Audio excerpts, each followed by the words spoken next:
Okay, let's see. So ideally this is zero. Now this position or the central position of the core, it is termed as null position, okay, or electric zero position. Electric zero position. Null position or electric zero position. Yeah. Now when our core shifts from this null position, okay, then when it moves towards the secondary side more, the coupling between the primary and secondary will be higher, E1 will be higher. So E1 minus E2 will be more positive.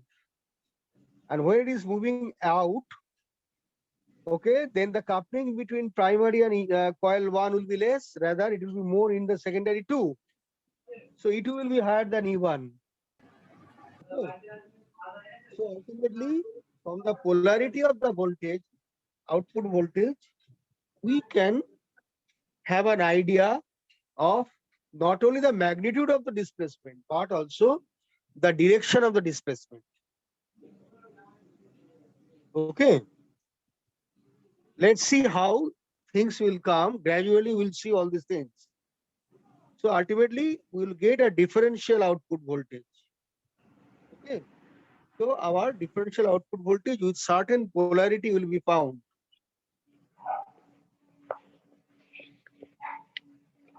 Here.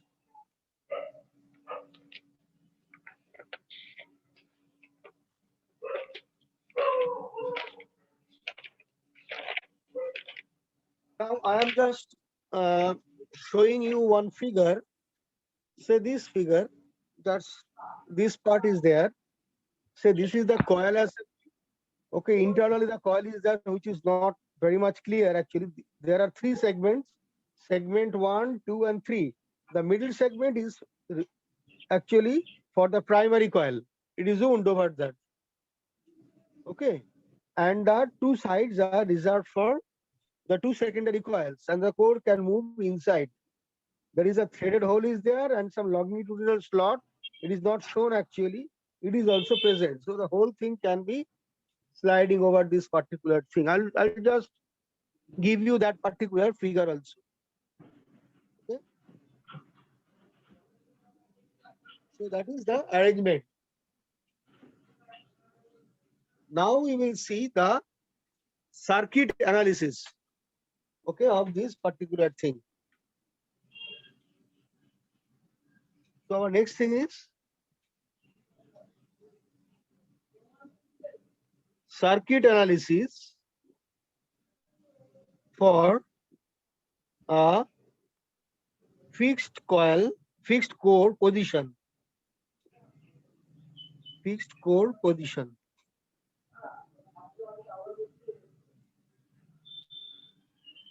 I draw the figure again.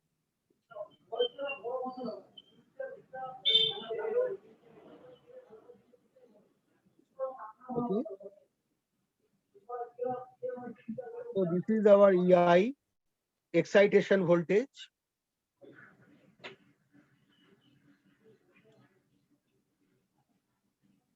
Some current IP flows. Okay. The code is there.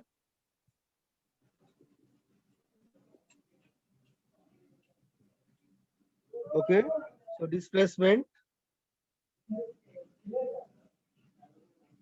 Okay. There are two secondaries. Okay. Some EMF induced here is capital E1 and here it is capital E2. And there is a coupling between primary and secondary. There is a mutual inductance between these. It is called M1. Okay. And mutual inductance between secondary 2 and okay primary is M2. Okay.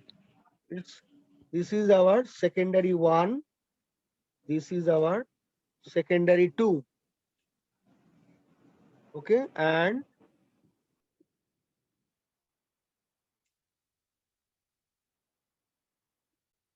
our output voltage is E1 minus E2. Now IP is the primary current. So IP j omega, it's a function of frequency obviously, is our primary current.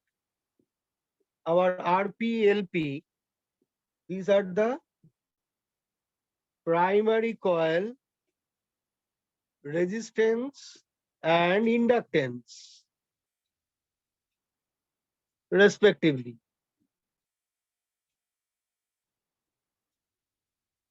Okay, and E0 j omega is the differential output voltage.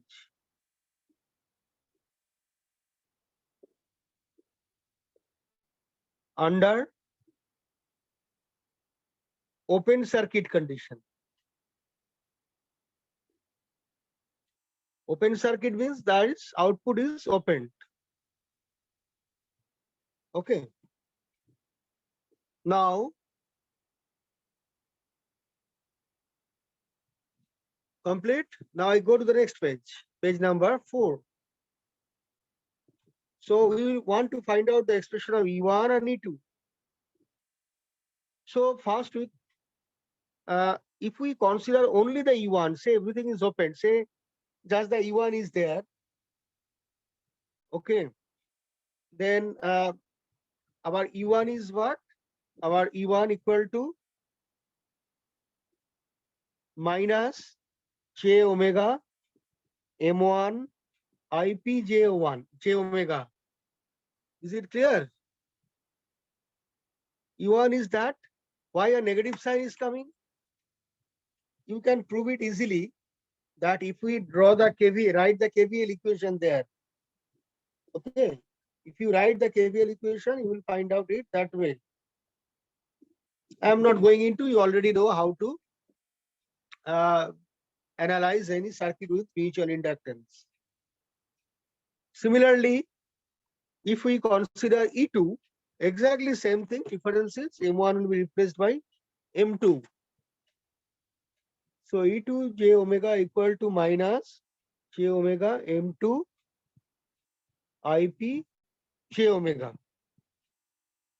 Okay. So these are the two things, two expressions. Okay.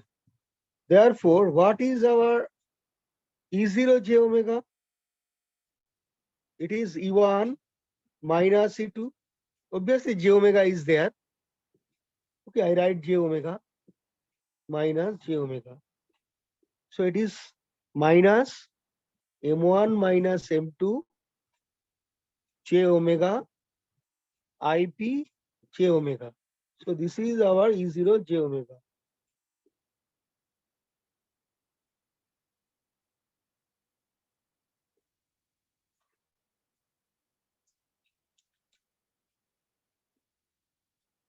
So that is our E0 j omega.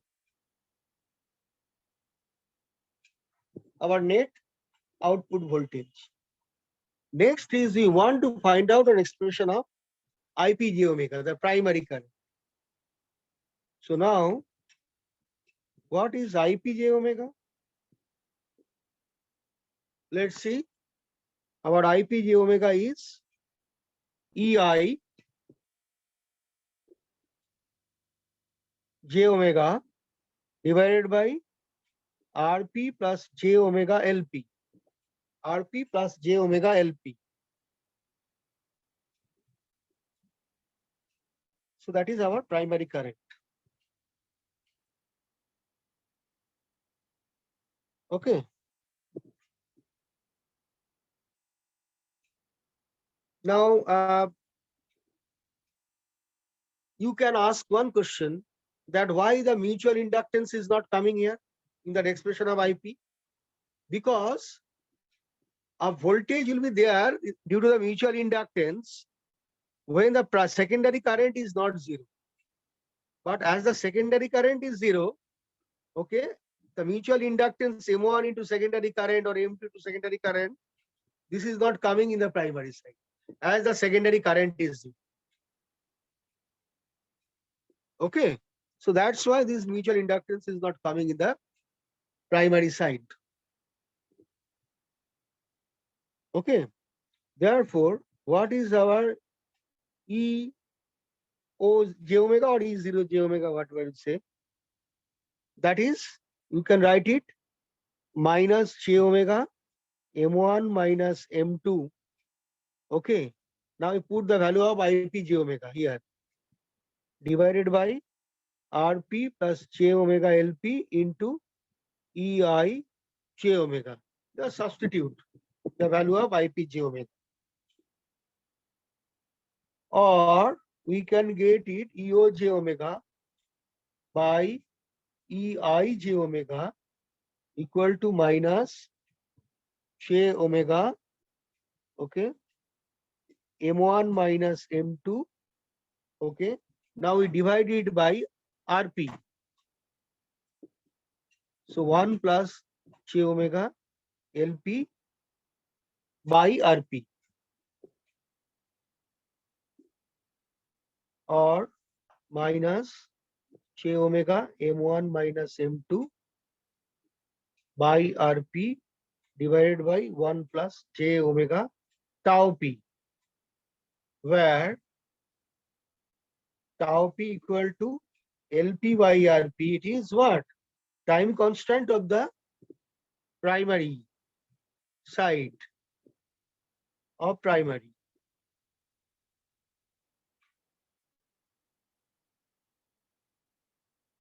So this is our time constant. Therefore, we can write EO j omega by E I j omega equal to, now minus, now we can represent it in terms of polar form, minus omega M1 minus M2 by Rp by square root of 1 plus omega square tau p square. And what will be its angle? Angle is, it is in the denominator. So 90 degree minus tan inverse omega tau p, that one. Or we can write it minus omega, I write it M1 minus M2 by Rp. This part I want to keep fixed, same, but that I am writing it as sum phi omega, where phi omega equal to 90 degree minus tan inverse omega tau p. This is our actually page number 4. I just forgot to mark it. Page number 4.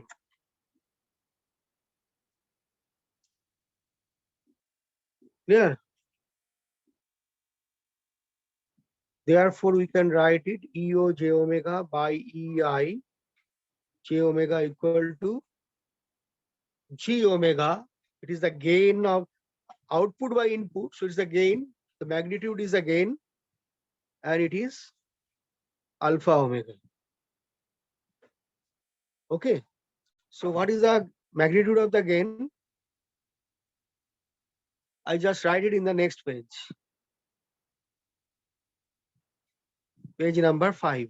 Just only the magnitude will be taken, modulus.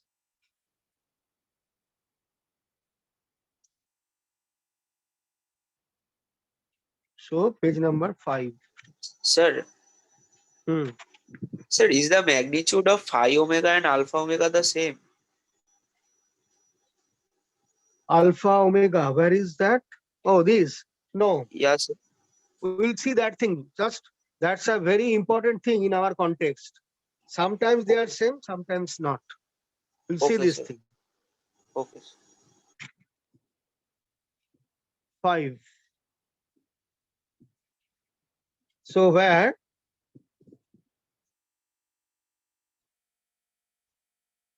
G omega equal to mod of EO j omega by mod of EI j omega equal to mod of omega, we can write M1 difference M2.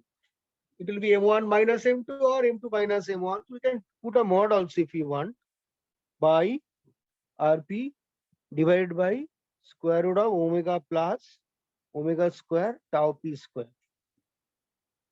And now your question, its answer.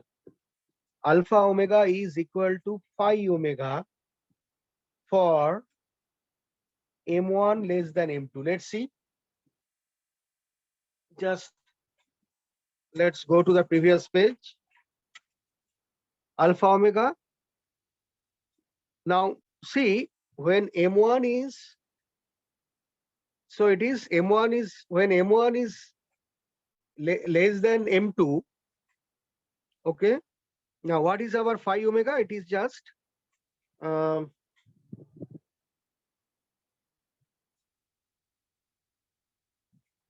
okay, we write this angle as phi omega. But when M1 is greater than M2, when M1 is less than M2, it is negative. It is negative. So there is one more negative sign. So whole thing will be positive. So ultimately it will be, so it will be equal to simply phi omega. That is 90 degree minus that particular thing. But when M1 is greater than M2, it will be negative. So it is not, alpha omega is not equal to phi omega. It will be negative of this. So we can write it, it will be minus 180 degree plus phi omega for M1 greater than M2. Sir এটা আরেকবার একটু বলবেন Say, you see, what is our phi omega? Forget this sign, minus sign. If you leave it, so what is the angle here? So J means 90 degree. This J, its angle is 90 degree. And this part is the denominator, so minus tan inverse omega tau p. So its phase is what? Simply 90 degree minus tan omega tau p, tan inverse omega tau p. If we ignore that thing. Now if M1 is less than M2, this part will be negative. And one more negative sign is there. So negative into minus. So only our angle will be what? It will be, whole thing will be positive then. So our angle will be this 90 degree for that J minus this part in the denominator, tan inverse part in the denominator. So which is our phi omega? When this part is negative, that will cancel that negative sign. So when M1 is less than M2, negative sign will be cancelled because, okay, and the whole thing will be that phi omega. Clear? Whole thing will be that particular phi omega. But when M1 is greater than M2, what will happen? This is positive. This is positive. Now, if we ignore negative sign, what happens? It will be that angle, but we cannot ignore it because one negative sign is there. So because of the negative sign, one minus 180 degree is there. Okay. Minus 180 degree is also there. Okay. We are writing it. So it will be minus 180, then plus phi omega. I'll draw a figure for the phi omega. Don't worry. That will be when M1 is greater than M2, it will be minus 180 degree plus phi omega. Okay. That is particular thing. Now when M1 is less than M2, it is when it is for negative displacement. Okay.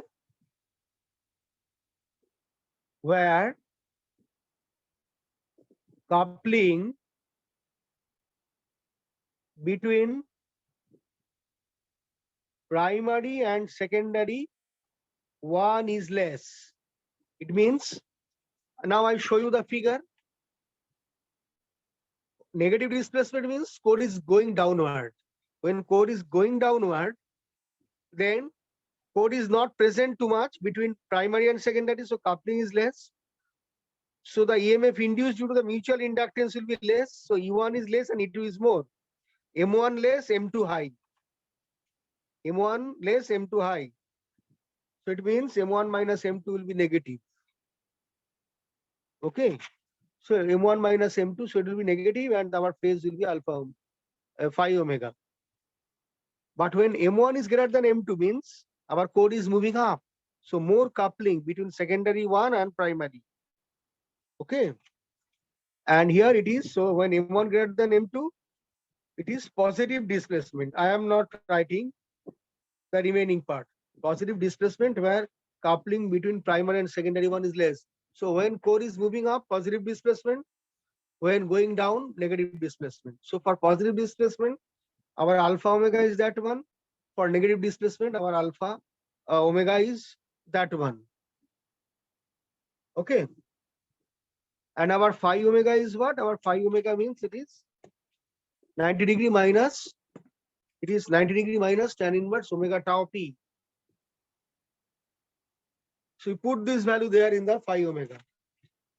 So therefore we can write our alpha omega equal to 90 degree minus tan inverse omega tau p when M1 is less than M2. And it is, when we put that, it will be what? Minus 90 degree minus tan inverse omega tau p when M1 is greater than M2. So if we plot phi omega, so what will be the phase angle therefore? Just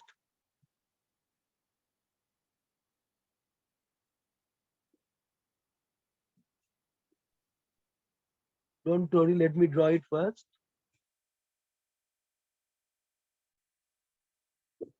EI, this is phi omega. Phi omega is for M1 less than M2. And this angle is what? This angle, it is minus 180 plus phi omega. Means minus 180 plus phi omega. Minus 180 plus phi omega. That also can be written as 180 minus phi omega. Same. 180 minus phi omega. So the phase angle of this particular transfer function, output by input, depends on the direction of displacement. It depends on the direction of displacement. So it is a displacement sensitive phase angle. So let's see now, the whole thing can be summarized that way, that if we have one input EI with respect to time t, okay, or omega t I am writing better. So this is our EI. So it is sine omega t. Clear? Now for negative displacement, what will happen? Okay. For negative displacement, we know our phase angle will be phi omega. Okay. So if input is EI sine omega t, our output will be EI sine omega t plus phi. Okay. So it will be this. So it is sine omega t plus phi. That will be our output. It is for negative displacement. And it is our minus phi. Clear? And our output is, and when for positive displacement, what it will be? It will be minus 180 plus phi. So it will be sine, okay, omega t plus phi minus 180. So if it is a minus phi, that one, it will be shifted by 180 degree. So 180 degree. Shifted. That sin omega t plus 5, so minus 180 degree. So it is for positive displacement.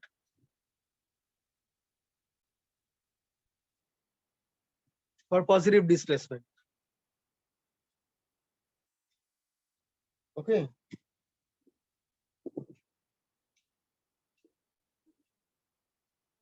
Clear? So the phase reverses actually. Any doubt? Any question? So we are getting same sine wave as output. Only thing is that the phase of the sine wave, output sine wave, it is different.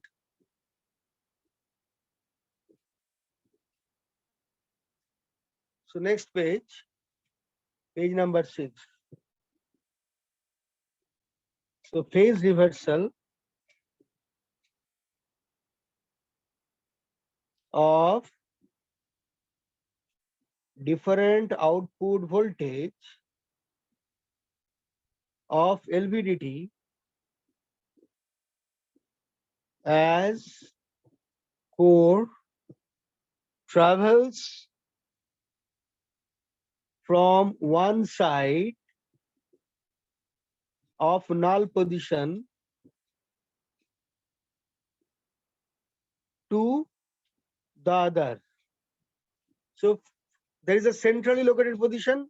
When it moves in one side, when it moves from one side to another side, or this to that, the phase reverses. The phase becomes opposite with respect to that central position. Clear? So this is one important thing to note. So we can write, therefore, the whole thing is that we can write it that M1, okay, difference M2 varies with displacement of core, displacement xi of core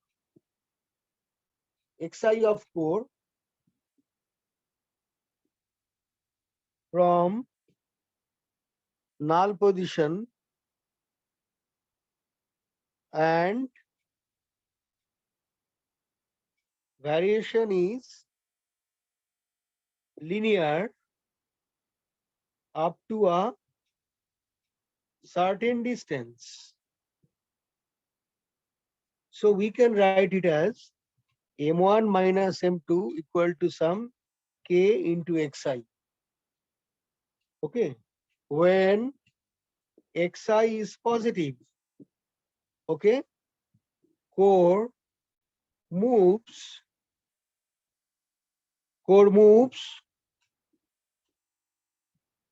towards secondary one from null position.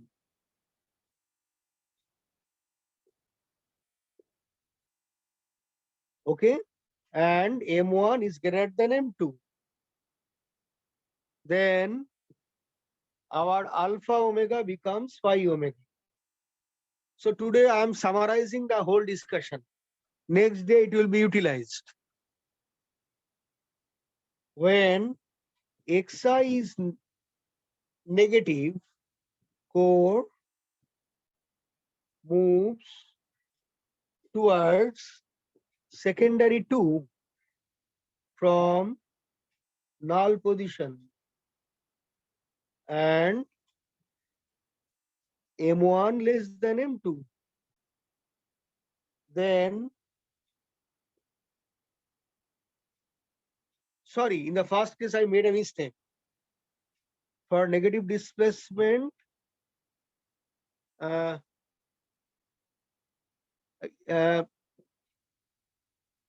when M1 is less than M2, it is phi omega. Yes, it's correct.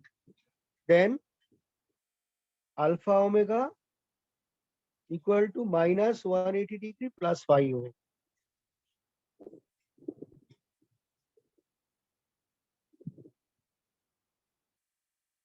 No, when M1 is greater than M2, no, when core moves to secondary one, so it will be, it is minus 180 plus 5 of it.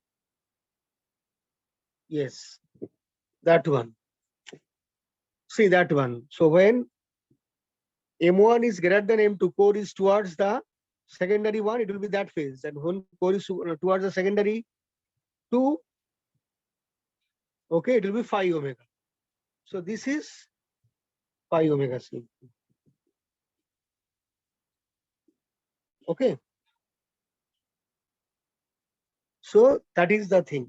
So magnitude wise, we can write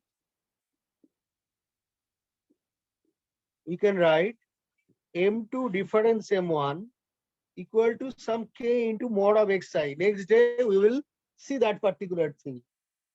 And EO equal to mod of EO bar. Okay. It is proportional to what? It is M2 difference M1. How do you get that thing? Just we want to see the expression. It is this expression. Proportional to M2 difference M1. You can writing it. You can write M1 difference M2 also, no problem. But we want to make a consistent approach. So M2 difference M1. There. Note that now how to measure EO? Here AC voltmeter is used to measure this output voltage. Okay. This is the RMS value it is used. It is the voltmeter should be of high impedance. A high impedance AC voltmeter should be applied. A high, okay, input impedance of the voltmeter is desired. Why? Because when we connect a high impedance voltmeter, it will not draw any current. So the secondary will be, when a voltmeter is connected to the secondary side, secondary will not be loaded. There will be no secondary current. And all our discussion was based on that there was no secondary current. Okay. Then it will measure E0, EO. Okay. So this voltage So can will we, be a measure of, okay. so can you repeat the last line? The connection got lost. Say our circuit is that one. Say if we connect a high impedance AC voltmeter, since its input impedance is very high, no current can flow through the voltmeter. Okay, high input impedance, so no current can go into, so no current will be in the secondary side. And our analysis is based on the open condition of the secondary. There is no secondary current. If there is a secondary current, some voltage will be induced due to the mutual inductance between these two sides. So primary current will have a voltage in the secondary side, and secondary current, that is usual, but the secondary side will also have a voltage in the primary side. A voltage will be reflected in the primary side also due to the mutual inductance. Okay, when there is a non-zero secondary current. But it is not considered because secondary current is zero, as our secondary side is opened. So when we connect second AC voltmeter, there is no current. It is possible only when the input impedance of the secondary side is of the AC voltmeter is very high, and that is happening for most of our voltmeters are nowadays very high. A voltmeter of high input impedance, they are drawing almost no current. The idea, practically some current may flow, but this is so small compared to the original circuit current that we can easily neglect them. So ultimately the thing is that, okay, so this voltage reading, okay, is a measure of xi. Xi is what? The core displacement. Xi is our core displacement. But one problem is still there. What is that? Only the magnitude will be measured, not the direction. Because our phase will be changed. Whatever be the phase of the output voltage, the RMS value will be always same. That will be registered by the AC voltmeter. If the reading phase is not coming at all, only the magnitude or the RMS value is coming actually. So this method does not give us a method to detect the direction of displacement. So therefore we can say that it is not able to sense phase information. That is the direction of displacement.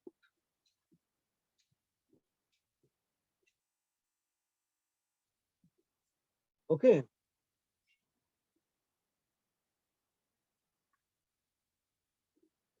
So next day we'll see. Okay. So meter reading will not indicate the direction of displacement. So next day we'll see how we can eliminate that particular problem. Next day means Thursday. Okay, what's about you Friday? Are you available in Friday?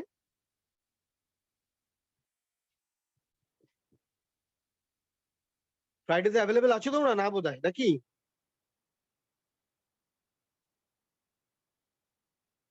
নেই। Sir Friday বিকেল বেলাটা বাদে available আছে, sorry দুপুর বেলাটা বাদে। দুপুর বেলাটা বাদ দিলে বাকি সকাল বা সন্ধ্যাবেলা আমরা ফ্রি আছি। সকাল বা সন্ধ্যেবেলা, সকালে কটা থেকে কটা অবধি ফ্রি? স্যার 10টা থেকে করতে পারে। কটা অবধি মানে ওদিকে কটা অবধি আমাকে টাইমটা বলো তারপর আমি বলছি। আচ্ছা ঠিক আছে স্যার। স্যার একদিন দেখে একটু বলি। হ্যাঁ দেখে বলো, আসলে আমাকে দেখে পরে হোয়াটসঅ্যাপ করে দিলে হবে আর কি। ঠিক আছে দানিশকে বলো জানিয়ে দিতে। আর